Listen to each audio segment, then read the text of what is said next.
ये यात्रा जो आप लोगों ने वहाँ से शुरू की और 10 दिनों के बाद आप यहाँ पहुँचे, तो क्या मन में कुछ ऐसा था कि कहीं रास्ते में कुछ कठिनाई आएगी, तो ये यात्रा अगर ऐसा कुछ रहा तो?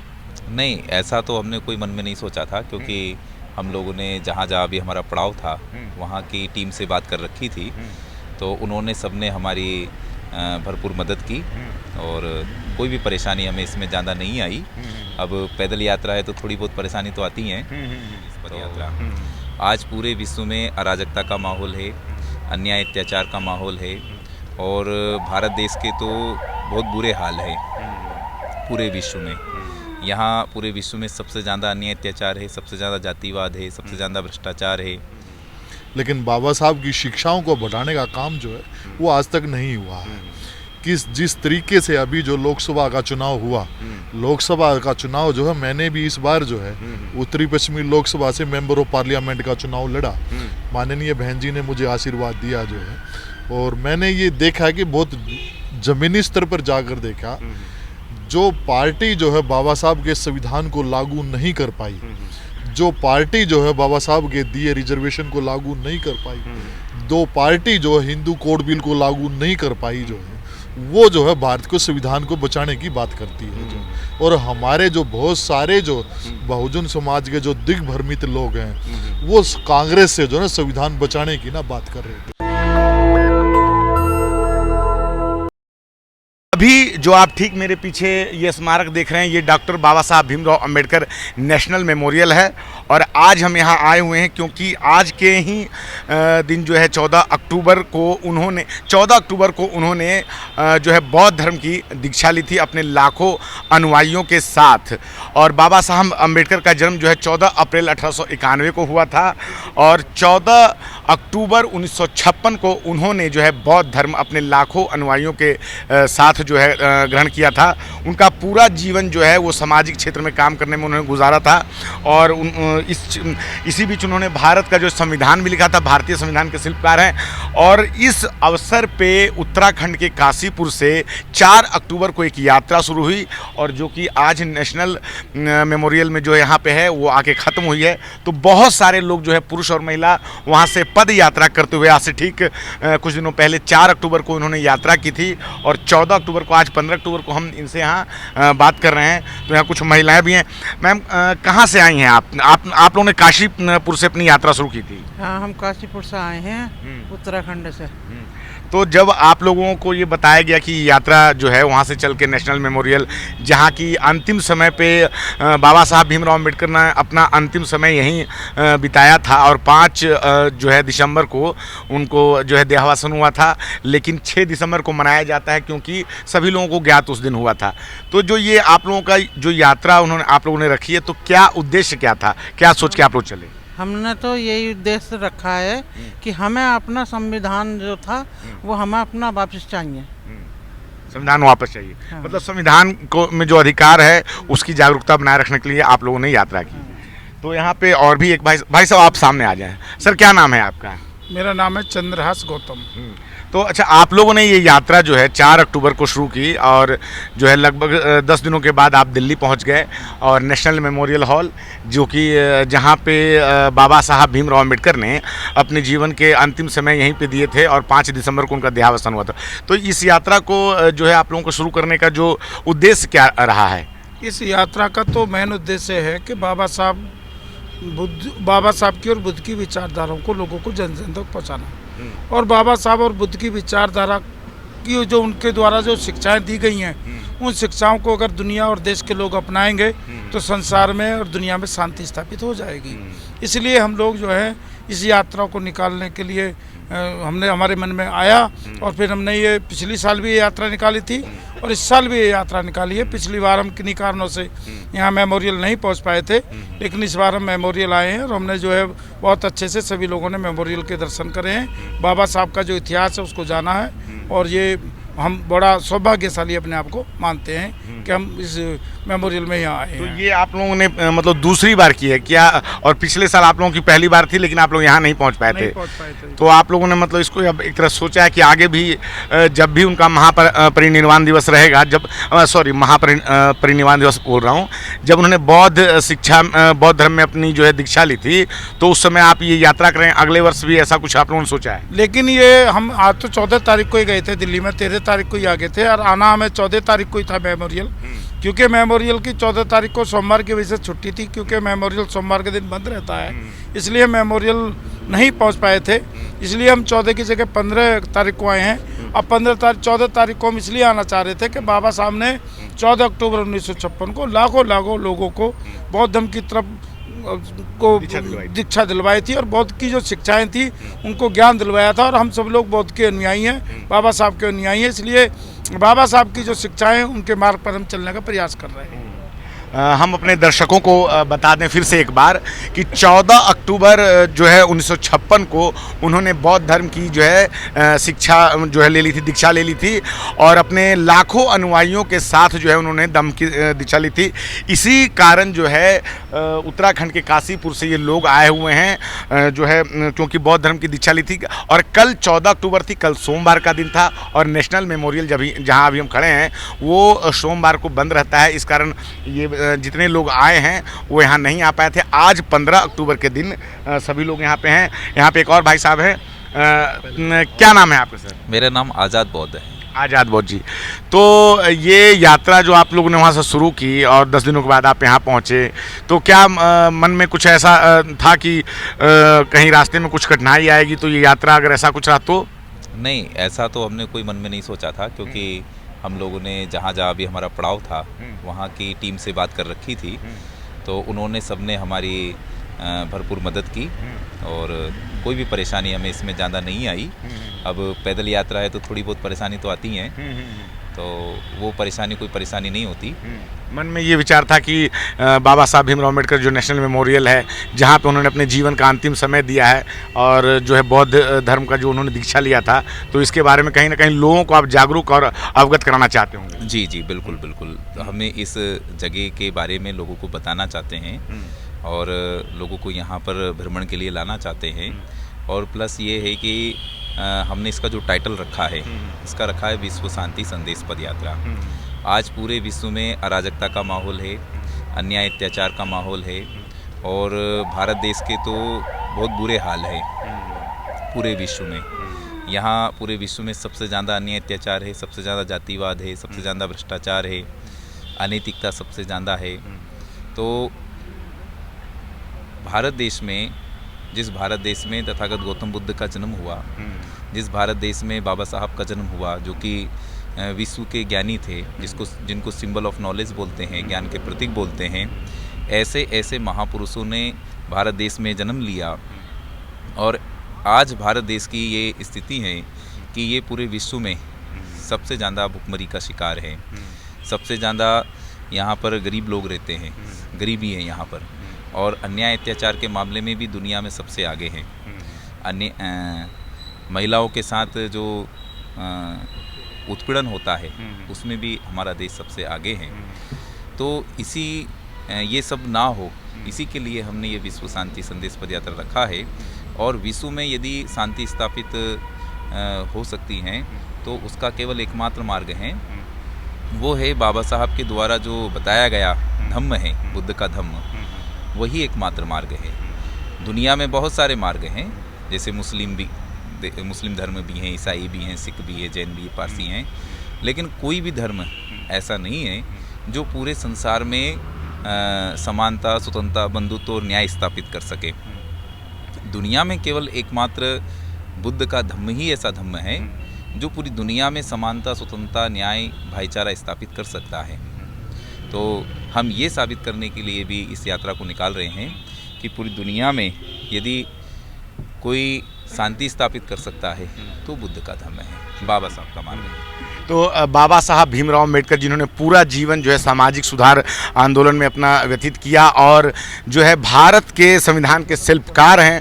पूरे जीवन उन्होंने जातीय भेदभाव उन्मूलन पे काम किया कि जिस प्रकार से उनको अपने आज के समय में जब लोगों को पढ़ने लिखने के लिए इतनी सुविधाएं प्राप्त है, लोग बहुत सारे ऐसे विद्यार्थी होते हैं जो पढ़ते नहीं हैं कुछ अपने गलत आदतों कारण, और जब उनको स्कूल से निकाल दिया गया था, उनकी कक्षा से बाहर रखा गया था, उस समय भी उन्होंने ऐसी स्थिति में पढ़ाई की और फिर उसके बाद उस देश का संविधान लिख दिया और जातीय उन्मूलन पे उन्होंने काम किया। लेकिन आज भी भारत में जातीय भेदभाव बना हुआ है। तो हमारे साथ एक और भाई साहब हैं। सर, क्या कहना चाहेंगे, जिस तरह से आज़ादी के 75 साल बाद भी आज भी भारत में जो संविधान तो लागू है, लेकिन इस बार के चुनाव में की बात करें तो संविधान के नाम पे चुनाव लड़ा गया, जो कि आज़ादी के बाद पहला ऐसा चुनाव था जिसमें संविधान एक मुद्दा रहा, और देश में अभी भी जातिगत मुद्दों पे काफ़ी ज़्यादा बातचीत होती है, भेदभाव होता है। क्या कहेंगे इन सारी इन चीज़ों को देख के, जो कि जबकि बाबा साहब ने इस पर कितना काम किया हुआ है? सर्वप्रथम नेशनल दस्तक के सभी टीम को जो है बहुत बहुत साधुवाद, भाई शंभू को बहुत बहुत साधुवाद। आप बहुजनों की आवाज़ को जो है बहुत बड़े पैमाने पर पूरी दुनिया में जो है प्रचारित करते हैं, और आपकी टीम जो है वो बहुत अतुलनीय काम कर रही है। इसके लिए हम जो है पूरी टीम जो है आपका साधुवाद करते हैं। और आपने जिस तरीके से बताया कि भी आज तक जो है 70-75 साल के बावजूद भी ये खाली बाबा साहब का नाम लेते हैं, लेकिन बाबा साहब की शिक्षाओं को बढ़ाने का काम जो है वो आज तक नहीं हुआ है। जिस तरीके से अभी जो लोकसभा का चुनाव हुआ, लोकसभा का चुनाव जो है मैंने भी इस बार जो है उत्तरी पश्चिमी लोकसभा से मेंबर ऑफ पार्लियामेंट का चुनाव लड़ा।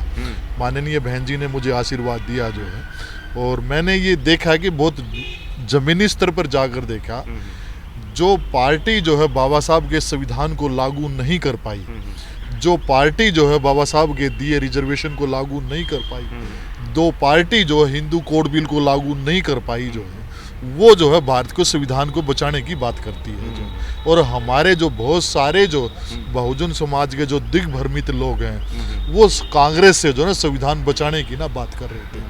कांग्रेस और भाजपा और आम आदमी पार्टी जो है तीनों जो है एक ही माँ के बेटे हैं, और ये कभी भी जो ना बाबा साहब के विचार को और बाबा साहब के संविधान को कभी भी जो ना परिपूर्ण होने के लिए कार्य नहीं कर सकते ये लोग जो है।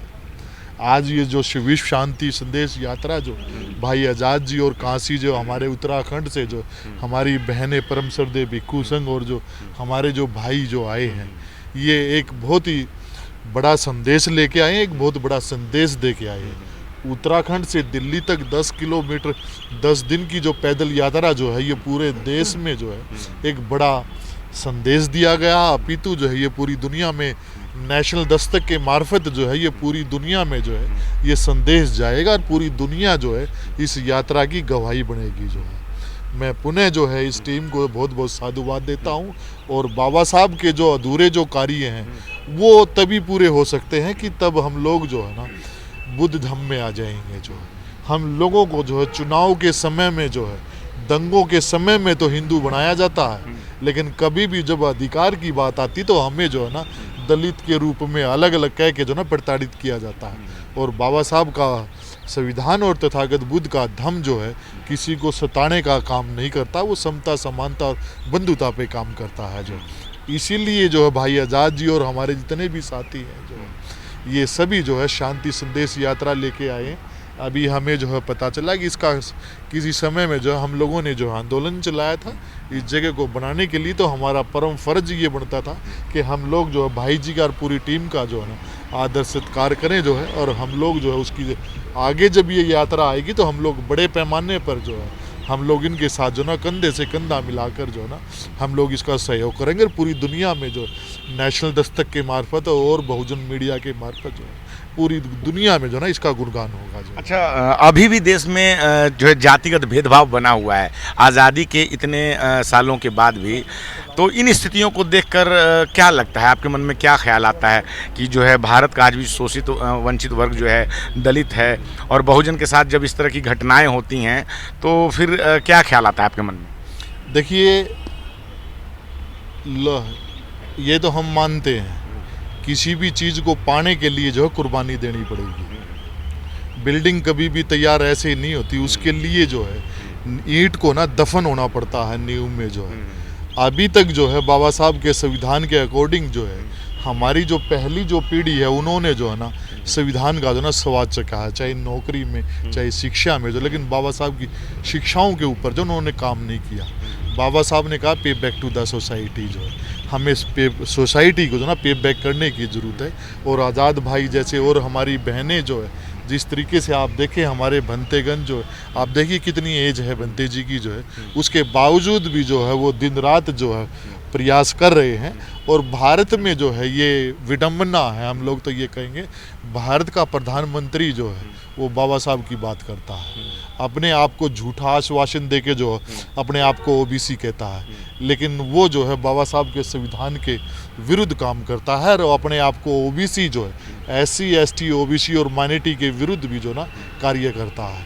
तो मुझे लगता है कि भी अभी जो आने वाले समय में जो है अभी हमारी लड़ाई जो है, हमारी शांति यात्राएं जो है और बड़े पैमाने पर होंगी और धरने प्रदर्शन जो है बड़े पैमाने पर होंगे।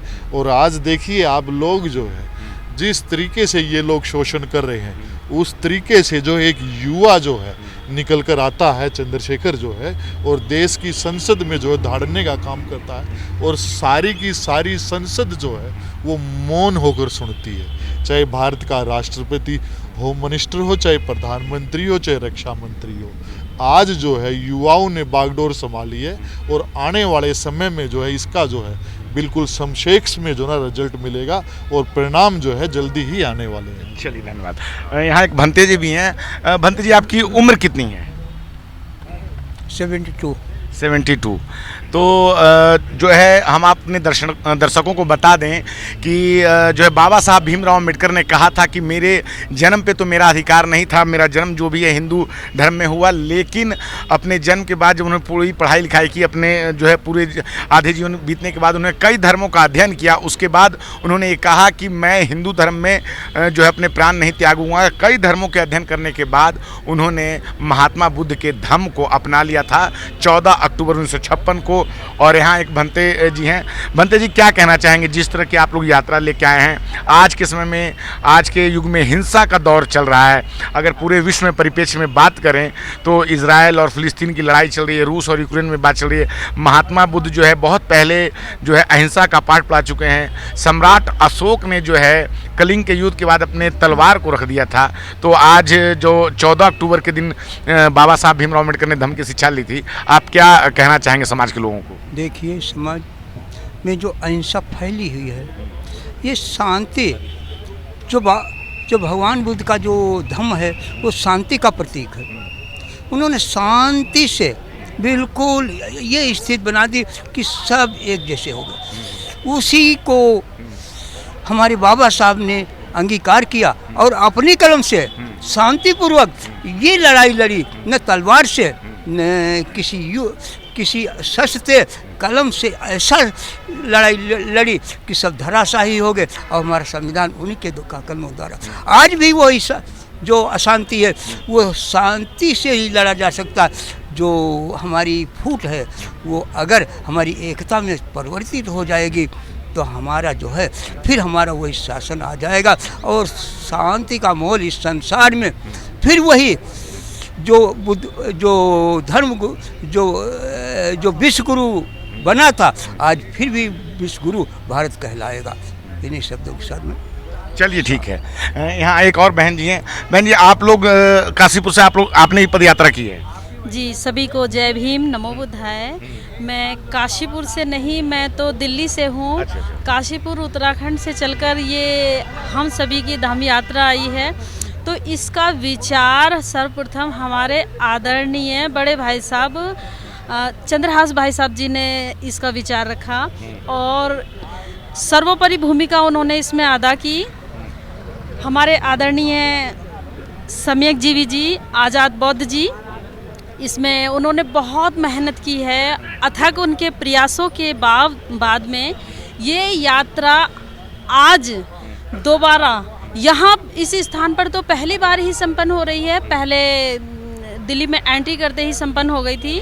तो यहाँ 26 अलीपुर रोड पर बाबा साहेब के निवास स्थान पर ये प्रथम बार ये यात्रा यहाँ पर आई है।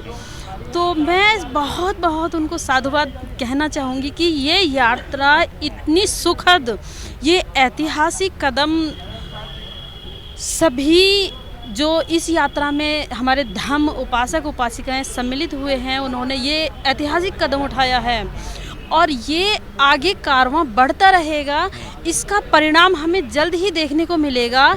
हमारे धम्म उपासक उपासिकाएं निरंतर अपनी संख्या को बढ़ाएंगे और देश बौद्धमय बनने, जो बाबा साहेब का सपना था कि भारत को पूर्णतया बौद्धमय बनाना, जो सपना अभी तक पूरा नहीं हुआ है, तो ये सपना अगर इसी तरह से ये कार्य चलता रहा तो जल्द ही पूरा होगा, ऐसा मेरा मानना है। और भारत देश के अंदर तो मैं देखती हूँ जगह जगह, हर जगह अशांति व्याप्त है।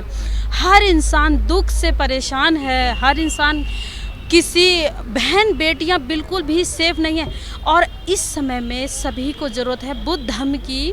यदि बुद्ध धर्म का वो अनुकरण करेंगे, सिर्फ दिखावे के लिए नहीं, अपने अनुकरण में लाएंगे, तो ये जो समस्याएं हैं निरंतर ख़त्म होने की कगार पर ये जाएंगी। और पूर्णतया जो भारत देश सोने की चिड़िया कहा जाता था, आज नहीं रहा है, तो ये फिर से पूर्णतया हमारा देश, भारत देश सोने की चिड़िया बनेगा और संपूर्ण देश में सुख शांति व्याप्त होगी। तो सभी को मैं हृदय से आभार व्यक्त करती हूँ, सभी को पुनः मैं मंगल कामनाएं देती हूँ कि ये यात्रा आज पहली बार यहाँ पर संपन्न हुई। सभी को सादर जय। तो हम अब आपको ये वो रथ दिखा दें। आपने बहुत सारी रथ यात्राएं नेताओं की देखी होंगी, लेकिन ये रथ यात्रा देखिए किस प्रकार से जो है महात्मा बुद्ध जो है वहाँ पे हैं। और ये जो रथ है उत्तराखंड के काशीपुर से 4 अक्टूबर को चला और इसके साथ कई जो है पदयात्री चले और 14 अक्टूबर को जो है वो दिल्ली में अलीपुर रोड पे यहाँ पे आए, क्योंकि अपना अंतिम समय जो है महात्मा बाबा साहब भीमराव अम्बेडकर ने यहीं पे जो है अपना जीवन का अंतिम समय बिताया था। आप देख रहे हैं कि किस प्रकार से इस गाड़ी पे जो है ईवी रामास्वामी पेरियार, ललई सिंह यादव, मान्यवर कांशीराम और माता रमाबाई की यहाँ पे तस्वीर लगी हुई है, जिन्होंने पूरे जीवन में जो है सामाजिक न्याय के लिए, सोशल जस्टिस के लिए और छुआछूत और जो है जातिगत भेदभाव के उन्मूलन के लिए काम किया। और सभी लोगों की जो है मूर्ति जो है इस गाड़ी पे लगी हुई है। और ये जो रथ है पिछले 10 दिनों से लगातार इसके साथ कई लोग आ रहे थे। और 14 अप्रैल 1891 को बाबा साहब भीमराव अम्बेडकर का जन्म जो है ब्रिटिश भारत के जो है मध्य प्रदेश में हुआ था, महू गांव में। और जो है 1856 को 14 अक्टूबर को उन्होंने बौद्ध धर्म में दीक्षा ली थी। अपने जीवन में उन्होंने कहा था कि मेरा जन्म तो जो है हिंदू धर्म में हुआ, लेकिन मैं अपना जो है मुक्ति जो है, मेरी जो मृत्यु होगी वो जो है एक अलग धर्म में होगी, बौद्ध धर्म में होगी। और इसके कारण उन्होंने फिर 14 अक्टूबर 1956 को जो है बौद्ध धर्म अपने लाखों अनुयायियों के साथ जो है ग्रहण किया था।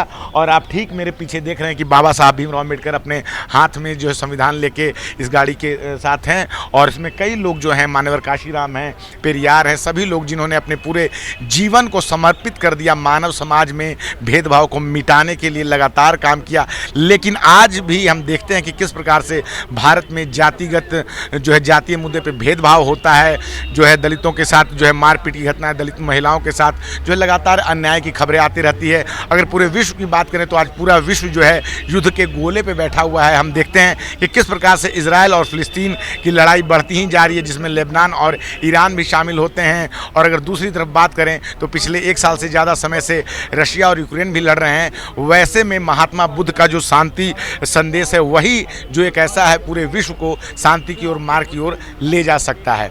क्या है आपकी राय? छोटी सी बातचीत पे आप अपनी राय हमें ज़रूर बताएं। मैं रंजय कुमार, कैमरामैन आशीष के साथ, नेशनल दस्तक।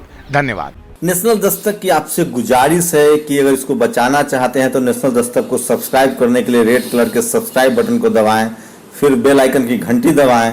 नेशनल दस्तक को बचाने के लिए बहुत जरूरी है कि हर खबर को शेयर करें, लाइक करें, कमेंट जरूर करें।